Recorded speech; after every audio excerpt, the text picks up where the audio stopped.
tudo bem? Como é que vocês estão no nono ano? E aí, conseguiram aprender alguma coisa? Assistiram a aula? Gostaram? Falamos um pouquinho aí sobre os governos totalitários, sobre o nazifascismo e demos um foco especial ao fascismo. E a próxima aula vai vir o quê? Hitler, né? Eu sei que tem uma galerinha que se amarra em história. Tenho certeza que vai gostar aí desse próximo assunto, tá? Mas por enquanto vamos fazer aí a nossa correção.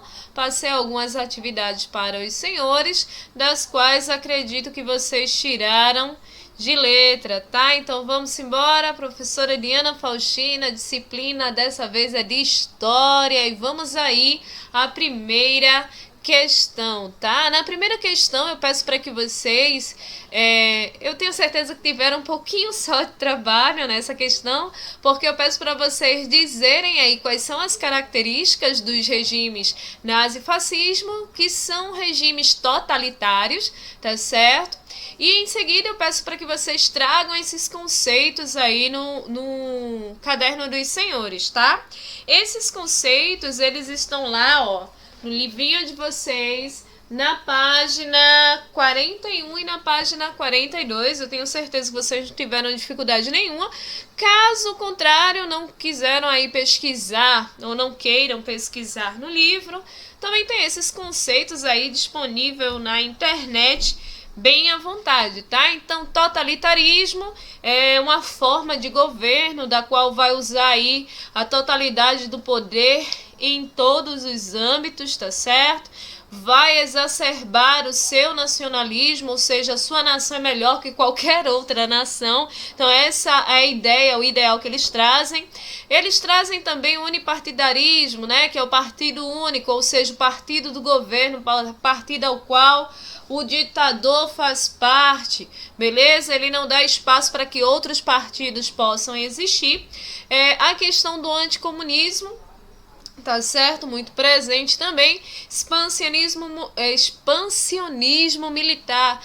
O expansionismo militar, professora, seria exatamente o quê? Bom, em momentos de guerra, ganha-se a guerra quem tem mais soldados e armas. A ideia é essa. Então vamos expandir aí o meu exército, meu contingente populacional de militares, né? Então vamos colocar na cabeça das pessoas que é uma honra servir a pátria, tá? É uma questão de lealdade, né? É algo aí meio que supremo. Então era basicamente essa ideia, né? Trazer aí o militarismo como algo a vir a ser endeusado pelas pessoas. As pessoas queriam pertencer àquele grupo, beleza?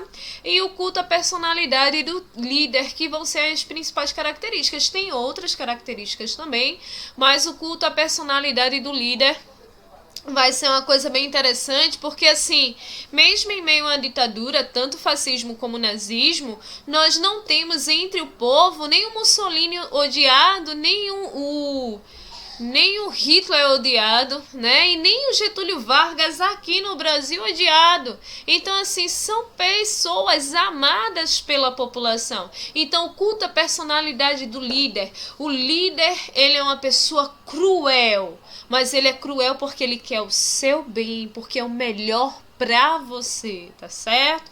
Então era meio que colocado uma venda aí nos olhos das pessoas em relação a isso. As pessoas gostavam do líder porque o líder dava às pessoas aquilo que elas mais queriam, tá certo? Tudo bem que para permanecer no poder ele ia praticar uma crueldadezinha aqui, outra crueldadezinha ali, matar uns milhões aqui, matar outros 1000 ali. Isso é besteira perto do que o povo quer, né? Então o povo amava aí esses líderes. Uma outra coisa que eu não coloquei para vocês é a questão da censura, né? Só vai passar nas mídias, nas redes da época, na televisão, que era preta e branca e tal, nos jornais, aquilo que o líder, que o ditador, que o governo quer, tá certo? Então essas eram as essenciais características dos regimes totalitários nazifascistas. fascista. Eu acredito que vocês tenham aí tirado de letra em relação a essa questão. Uma outra questão que eu perguntei a vocês foi como surge o fascismo, tá? O fascismo ele é um movimento totalitário que vai surgir na Itália através da figura de Benedetto Mussolini, tá? Nesses períodos aí da década de 1920 em diante, mais precisamente em 1922, por aí, tá certo? Que vai começar a surgir em grande com mais incidência, digamos assim.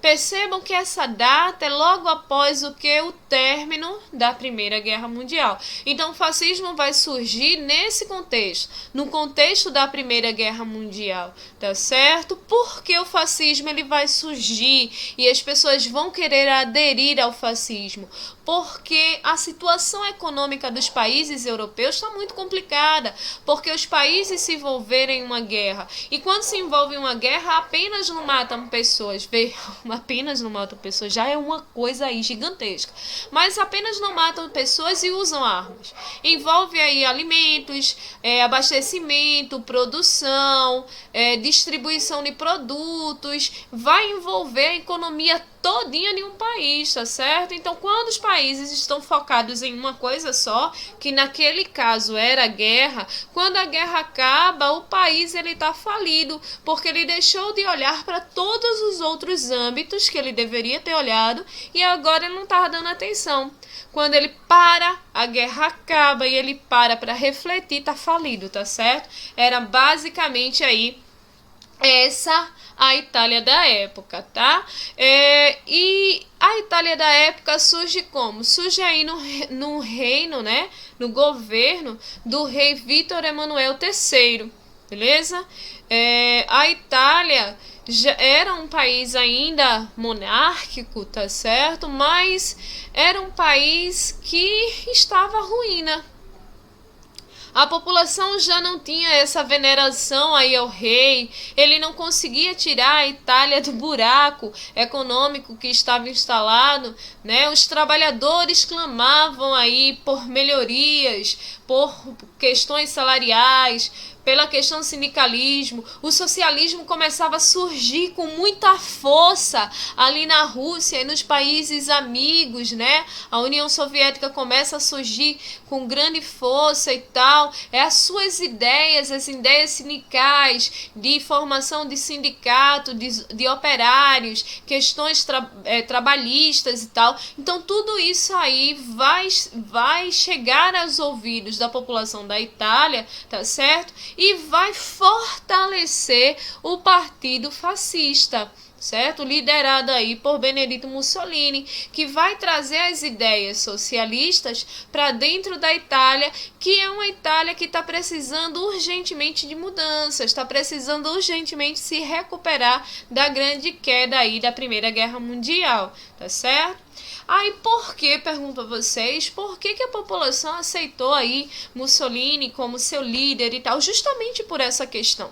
A população já não via o rei como uma pessoa que iria trazer-lhe segurança, que iria tirar a Itália daquele buraco econômico que estava instalado. Já não era mais uma pessoa que os seus súditos, né, deveriam vê-lo aí como uma pessoa de força, de fibra e tal.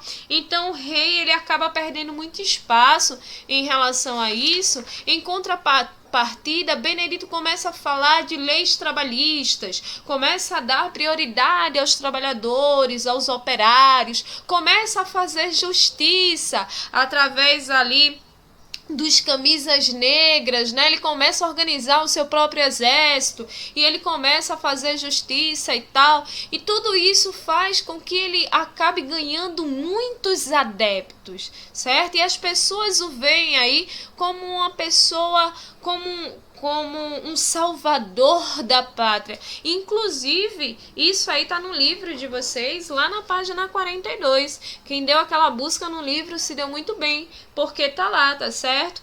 Aqui, ó, dizendo assim, após o processo de unificação, o governo italiano queria conquistar seu espaço no cenário político e econômico mundial, tá? Ao qual não estava dando muito certo, porque a situação econômica do país estava bem complicada. Então era nesse sentido que o povo italiano procurava um salvador da pátria, e encontraram Benedito Mussolini, o líder ali do partido fascista, tá certo?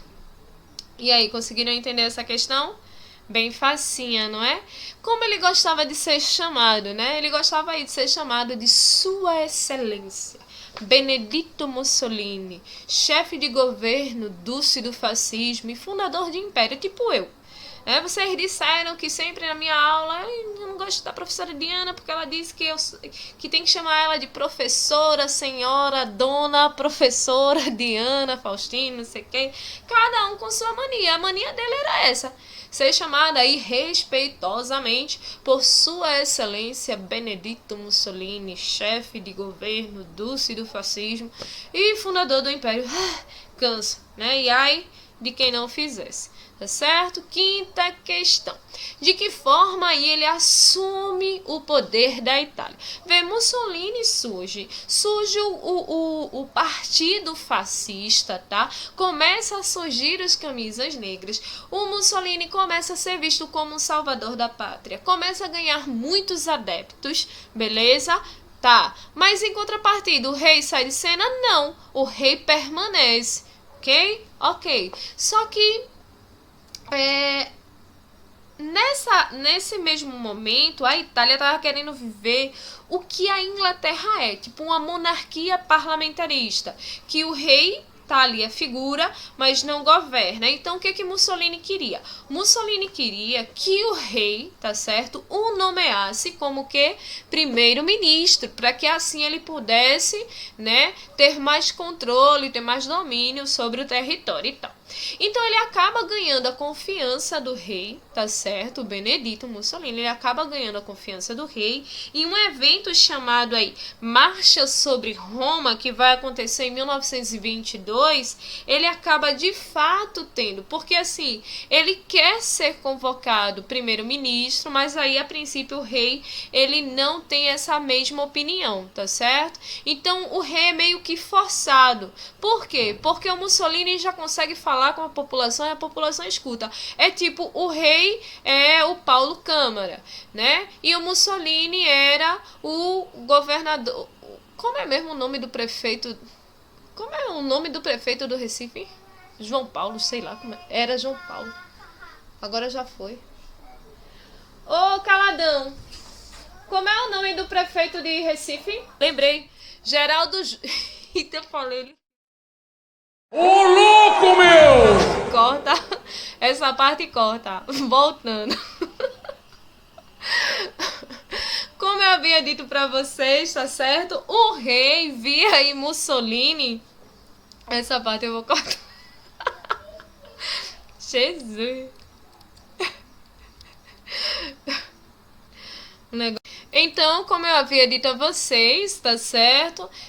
O rei, ele passou a confiar no Mussolini, porque o Mussolini, ele era ouvido pela população, né? O Mussolini, o que ele falava, as pessoas escutavam aí como uma determinação, como uma lei e tal. E o rei começou a apoiar-se nas ideias de Mussolini, porque o que era que o rei pensava? Ele acreditava que, tendo Mussolini ao seu lado, a população deixaria, né, ele permanecer como rei e a sua monarquia continuasse. Então ele estaria em uma situação bem confortável, tá? Mas não foi exatamente isso que aconteceu. O Mussolini marcha junto aí com os camisas negras, né, em 1922, tá? Pelas ruas e tal, juntamente com cerca de 500 mil pessoas, clamando o nome de Mussolini, não sei o que, para pedir a ir ao rei que ele se torne primeiro-ministro, e ele vai se tornar. Só que quando ele se torna, o que acontece? Um clássico, ele dá um golpe de estado, tá certo, senhores? E isso já tem na página 43. Ele dá aí um golpe de estado, tá? E quando ele dá esse golpe de estado, ele vai implantar a ditadura e vai perseguir, vai prender, vai deportar e matar várias pessoas, né? Vai atuar de maneira muito violenta, tá certo? Vai ganhar o apoio ainda mais da população, porque lembram lá que eu disse a vocês que a população ela tava querendo o quê? Melhorias nas condições, regulamentação do trabalho e tal. Então ele vai fazer uma carta que é tipo a carta del lavoro, né? Que é uma carta de trabalho. Na verdade está dizendo aí algumas leis trabalhistas que as pessoas agora deverão seguir, né? Isso vai ser aí melhorias, vão ser coisas aí benéficas à população, e a população vai clamar ele por isso. Então ele vai acabar tendo aí o apoio da população, certo? Ele já tomou aí o governo, né? E agora só faltava ter o apoio de quem? O apoio, certo, senhores, da igreja, tá? Era a única parte que ele precisava. Então, o que é que ele faz? Ele vai tratar logo de resolver essa questão. Porque o que que acontece? Roma vai ser um grande centro, tá certo? Isso é lógico. A região da Itália, ela vai ser ali muito pautada e forte no catolicismo. Quando a Itália ela é reunificada, tá? Os líderes católicos, os papas e tal, essa galera perde poder, que eram eles quem mandavam naquele território. Então eles perdem poder. Quando eles perdem poder, tá certo? Fica uma briga, uma disputa muito clara entre o rei e a Igreja Católica, e a população no meio dessas duas partes e tal. Então quando Mussolini ele dá o golpe e tal, e começa uma ditadura para difundir ainda mais o fascismo, o que é que ele faz? Ele assina aí o Tratado de Latrão, tá? Que vai ser um acordo assinado entre o Reino da Itália e a Santa Sé, que era a Igreja Católica, tá? Esse Tratado de Latrão vai ser assinado em 1929. E isso vai solucionar a questão da igreja. Por que vai solucionar? Porque a igreja, tá certo, ela vai ganhar aí um território que vai corresponder ao estado da cidade do Vaticano, ao qual o Papa vai ter total autonomia sobre aquele território. Então, a partir daí, acalma o coração do Papa e da Igreja Católica, tá certo? É dado a ele aí um território ao qual ele vai ter plena e total autonomia, sem precisar estar subjugado às decisões italianas, beleza? Então vai acontecer essa questão e ele vai acabar ganhando ainda mais, né, o clamor da população, principalmente da galera católica, que eram a maior parte deles naquela época. Então ele ganha a população pela uma questão de trabalho e tal, e também ganha o outro lado, que é o lado relacionado à Igreja Católica, que poderia ali mexer os pauzinhos dela, né, e influenciar a opinião das pessoas em relação a ele nesse sentido, tá certo, senhores? Vou ficando por aqui. Para vocês, até a próxima aula. Nossa próxima aula é sobre o nazismo, então esperem, porque tá bombando, tá certo? Fiquem com Deus, um beijão e até mais. Tchauzinho!